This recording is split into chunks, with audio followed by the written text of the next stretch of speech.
लेकिन भगवान टंटा भील का फोटो लगाने से डरते थे, क्योंकि हमारा ही आदमी बोलता था ये तो डकैत है, ये तो चोर है, ये तो डाकू है। अपने भगवान को डाकू बोलने वाले लोग अपने हैं, इनको मालूम भी नहीं। अबे जो जमीन तेरे पास है, तेरे बाप ने नहीं, तेरे दादा ने नहीं, उसको टंटा भील ने दिया है, किसी भगवान ने नहीं दिया है। न तो कोई नेता बोल दे, देश का प्रधानमंत्री बोल दे आदिवासियों को मैंने जमीन दिया है, कोई पार्टी का नेता बोल दे कि आदिवासियों को हमने जमीन दी है। झूठ। ये जमीन आपके हिस्से में आई है टंटा भील की वजह से। वो टंटा भील जब उसको फांसी दे रहे थे तो उसकी बहन सामने खड़ी थी, उसके रिश्तेदार सामने खड़े थे, उनको पहचान नहीं पाया वो, क्योंकि उनको वो 22 साल के बाद देख रहा था। वो जो समाज की खातिर 22 साल तक अपने लोगों का, अपने परिवार का मुंह नहीं देखा, उस आदमी को हमारे समाज का आदमी डकैत बोलता है। अब देखो चोर बोलते थे, देखो क्रिमिनल ट्राइबल बोलते थे। तुमको ये नौकरी अभी नहीं मिलती थी, बाबा साहब ने आरक्षण बाद में दिया। पहले तो तुम्हारे ऊपर जो सील सिक्का लगा हुआ था कि तुम्हारा बच्चा पैदा भी होगा, गोंड का बच्चा, भील का बच्चा, महादेव कोली का बच्चा, क्यों कोरकू का बच्चा, किसी भी आदिवासी का बच्चा, तो उसको क्रिमिनल ट्राइब बोलते थे, गुनेगारी जमात। जो क्रिमिनल होता है उसको सरकारी नौकरियां नहीं मिलती है। ये बात रेंगा कुरकू ने, भगवान रेंगा कुरकू ने टंटा भगवान को बताया कि भगवान अपने लोग अब कभी नौकरियां नहीं पा सकते हैं, अब कोई सरकार में अपने लोगों को सरकारी महकमे में नौकरियां नहीं मिलेगी। तब भगवान टंटा भील ने बोला कि जाओ अंग्रेजों को बोल दो अगर टंटा भील को पकड़ना है तो आदिवासियों को पुलिस में भर्ती कर दो। खुद की गिरफ्तारी के लिए, खुद के समाज के हित के लिए अपने आप को गिरफ्तारी करने की बात करने वाला भगवान वो टंटा भील है।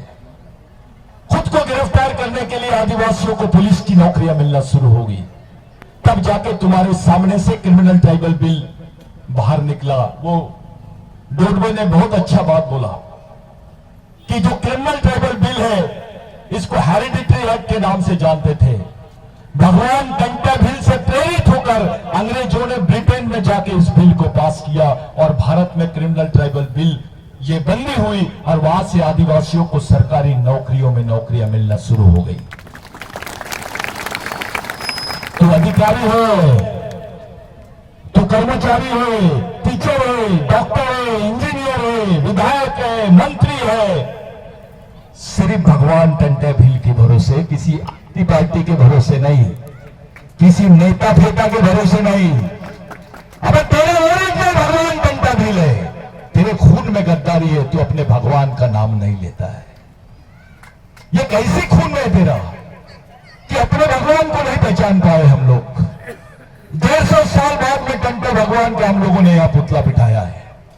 इसी पंसेमाल में, इसको पंसेमाल बोलते हैं, पहले पंसेमाल बोलते थे, अंग्रेजी में इसका रिकॉर्ड पे नाम आ रहा है पंसेमाल। यहां 17 लोगों को टंटा भील ने मारा था इसी पंसेमाल में। ये जो पंसेमाल का चौक है, ये किसी समय में इस चौक पर किसी को खड़े नहीं होने दिया जाता था। इसको रिग्रेटिव प्लेस बोलते थे। रिग्रेटिव प्लेस इसलिए क्योंकि 14 लोगों को बांध के मारा था टंटा भील ने यहां पर। उसमें 2 आदिवासी भी थे, 2 गद्दार आदिवासी भी थे, कुछ जमींदार थे। टंटा भील के समय में एक भी मंदिर नहीं बना। किसी गरीब के घर में शादी होती थी, पैसे नहीं होते थे तो खबर पहुंच जाती थी टंटा भील को 7 घंटे में। महाराष्ट्र में टंटा भील अगर रहता होगा तो 7 घंटे में खबर पहुंच जाती थी टंटा भील तक। अभी तो टेलीफोन से नहीं पहुंचती है। यह है भगवान टंटा भील। ये जो ग्राम सभा वगैरह बता रहे हो अपने को, उस वक्त 1 लाख ग्राम सभाओं का सरदार था टंटा भील। कोई भीलों के लिए नहीं था। अब तो जातिवाद करने लग गए, ये बारेला है, ये दरबार है, ये बिलाला है, ये भील है। अबे तेरा खून एक है, तेरा वंश एक है, तो समाज भी एक होना चाहिए। यही बात टंटा भगवान ने बताया। उस वक्त कोई जमींदार, कोई पैसे वाला आदमी टंटा मामा के सामने नहीं, किसी भी गरीब आदमी के सामने ऐसा तन के नहीं चल सकता था। मैं एक बात बताना भूल गया था। आज तक के मैं समझता था वो दूसरा पार्ट है, लेकिन मुझे उसका संदर्भ मिल गया। मैंने जब ब्रिटिश टाइम्स पढ़ा, अपनी मां बहनों को ब्लाउज नहीं पहनने देते थे पहले। मैं जो बोल रहा हूं जवाबदारी के साथ बोल रहा हूं। पहले हमारी मां बहनों को, गोरों की भी बच्चियों को पहले ब्लाउज नहीं पहनने देते थे। ब्लाउज पहनने पर टैक्स लगाते थे। टैक्स अंग्रेज नहीं लगाते थे, यहां के मनुवादी ब्राह्मण लोग लगाते थे, जमींदारी उच्च वर्णीय लोग लगाते थे। हमको ब्लाउज पहनने पर भी टैक्स लगता था। टंटा मामा ने एक ही दिन में 70 जमींदारों को एक ही दिन में मारा था। 70 लोगों को कान काट, एक ही दिन में। उसके रिकॉर्ड मिल गए अभी, और चिट्ठी लगाई थी, आज के बाद कोई महिला नंगे बदन नहीं रहेगी। तुमको कपड़े पहनाया, जिन लोगों ने तुम्हारे कपड़े उतारे उन लोगों को तुम पैर पड़ते हो, और जिसने तुमको कपड़े पहनाया उसकी फोटो भी लगाने से डरते हो घर में। वारे समाज, हम गद्दार हैं।